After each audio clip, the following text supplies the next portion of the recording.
Projector ખરાબ છે. 5:30 વાગે કે નીચે આવો, બહાર જવાનું છે, ક્યાં જવાનું છે કઈ કીધું નહીં, સીધો લઈને આવ્યો છે ધુરંધર 2 ના પ્રિવ્યુ શો માં.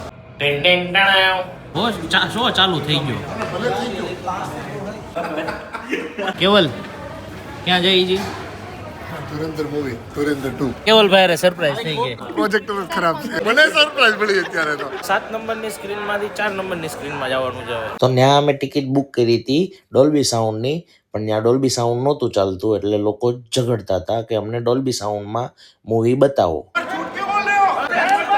अगर आपने वो 7 नंबर की स्क्रीन में रखा उधर रखा वो उनको मतलब नहीं है. हमको डोल्बी में पहले सुन लो. એ લોકો પાસે રિફંડ લીધું ને પિક્ચર જોયું. और हमजा अली मजारी भाई जैसे लोग हैं, हम अपने इस मुकद्दस 11:15 વાગે અમે ધુરંધર 2 પૂરું કરીને આવ્યા અને ફ્રીમાં મજા લીધી છે પિક્ચરની. તમે વાત જવા જો. એ લોકો પાસે રિફંડ લીધું ને પિક્ચર જોયું. કામ તો કે ડોલ્બી સાઉન્ડ ની ટિકિટ લીધી હતી ને ડોલ્બી ની સ્ક્રીન એ લોકોને હાલતી નહોતી. 1.5 કલાક એ લોકોએ લેટ કર્યું, પણ છેલ્લે એ લોકોએ ટિકિટના પૈસા પાછા આપ્યા અને અમે પિક્ચર જોયું. 1 નંબર મજા આવી ગઈ ભાઈ.